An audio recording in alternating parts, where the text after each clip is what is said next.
दोस्तों, द्रौपदी मुर्मू भारत की पहली आदिवासी और दूसरी महिला राष्ट्रपति बन गई हैं। उड़ीसा के रायरंगपुर से मुर्मू ने भारतीय जनता पार्टी के साथ राजनीति की शुरुआत की। विपक्षी उम्मीदवार यशवंत सिन्हा को हराकर द्रौपदी मुर्मू देश की पहली आदिवासी महिला राष्ट्रपति बन गई हैं और 25 जुलाई को शपथ लेंगी। दोस्तों, आज मैं आपको बताऊंगा कि कैसे द्रौपदी मुर्मू ने झोपड़ी से राष्ट्रपति भवन तक का सफर तय किया। तो चलिए जानते हैं। दोस्तों, मुर्मू की कहानी बहुत ही संघर्ष से भरी हुई है। उनका जन्म उड़ीसा राज्य के मयूरगंज जिले के वैदपोसी गांव में 20 जून 1958 को हुआ था। द्रौपदी मुर्मू संथाल आदिवासी जाति समूह से संबंध रखती थीं। उनके पिता का नाम बिरांची नारायण टुडू था, जो कि एक किसान थे। द्रौपदी के जो भाई हैं भगत टुडू और शरणी टुडू। द्रौपदी की शादी श्यामचरण मुर्मू से हुई थी। उनसे 2 बेटे और 2 बेटी हुई। साल 1984 में एक बेटी की मौत हो गई। द्रौपदी का बचपन बेहद अभाव और गरीबी में बीता, लेकिन अपनी स्थिति को उन्होंने अपनी मेहनत के आगे आने नहीं दिया।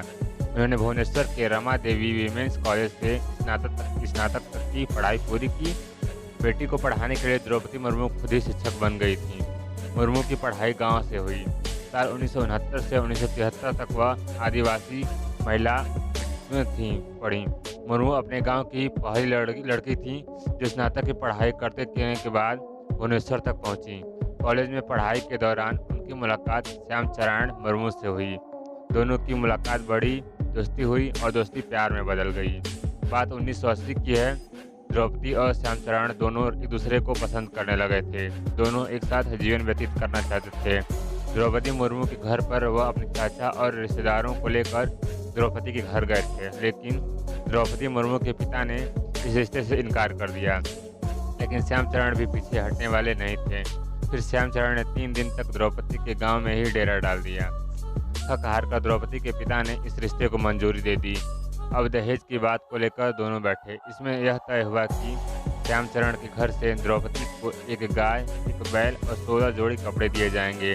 दरअसल द्रौपदी जिस समुदाय से बिलोंग करती थी, उसमें लड़की के घर वालों को लड़के की तरफ से दहेज दिया जाता है। कुछ दिनों बाद दोनों का विवाह हो गया। राजनीति में आने से पहले मुर्मू ने एक शिक्षक के तौर पर अपने करियर की शुरुआत की। उन्होंने 1979 से 1983 तक सिंचाई और बिजली विभाग में जूनियर असिस्टेंट के रूप में कार्य भी किया। इसके बाद 1994 से 1997 तक उन्होंने ऑनरेरी असिस्टेंट टीचर के रूप में भी कार्य किया। सन 1997 में उन्होंने पहली बार चुनाव लड़ा। रायरंगपुर जिले में पार्षद चुनी गईं। सन 2002 में मुर्मू को उड़ीसा सरकार ने मत्स्य एवं पशुपालन विभाग में का राज्य मंत्री बनाया गया। साल 2015 में द्रौपदी को झारखंड का राज्यपाल बनाया गया, जो सन 2021 तक उन्होंने राज्यपाल के तौर पर अपनी सेवा दी। राष्ट्रपति का चुनाव जीतने के साथ ही वह देश की पहली आदिवासी राष्ट्रपति बन गईं। इसके अलावा देश की दूसरी महिला राष्ट्रपति बनने का खिताब भी मिल गया। 64 साल की द्रौपदी राष्ट्रपति पद पर पहुंचने वाली सबसे कम उम्र की शख्सियत बनी। 1984 में छोटी बेटी की मौत के बाद 2009 में जीवन का बड़ा दर्द झेलना पड़ा। उनके 25 साल के बेटे लक्ष्मण मुर्मू की रहस्यमयी तरीके से मौत हो गई। बेटे की मौत से द्रौपदी अभी उबर ही नहीं पाई थी कि उन्हें दूसरी झकझोर देने वाली खबर मिली। ये घटना 2013 की है, जब द्रौपदी के दूसरे बेटे की मौत सड़क दुर्घटना में हो गई। द्रौपदी के 2 जवान बेटे की मौत 4 साल के अंदर हो चुकी थी और पूरी तरह से टूट चुकी थी।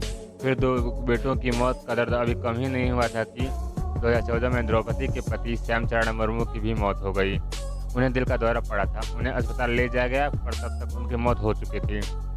अब द्रौपदी के परिवार में केवल बेटी इतरसी मुर्मू है। इतरसी बैंक में जॉब करती हैं। दोस्तों, ये थी भारत की नई राष्ट्रपति द्रौपदी मुर्मू की कहानी। उनकी कहानी बहुत ही संघर्षपूर्ण और दर्दनाक रही। उन्होंने बहुत कुछ झेला, बहुत कुछ तकलीफ सहा, लेकिन कभी भी हार नहीं मानी। और उसी का नतीजा यह है कि आज देश का सर्वोच्च पद उन्हें मिला है। हमें गर्व है उन पर। एक महिला आदिवासी होकर इतना बड़ा कार्य किया है। उन्हें बहुत बहुत बधाई हो। दोस्तों, वीडियो पसंद आई हो तो लाइक सब्सक्राइब जरूर करिएगा।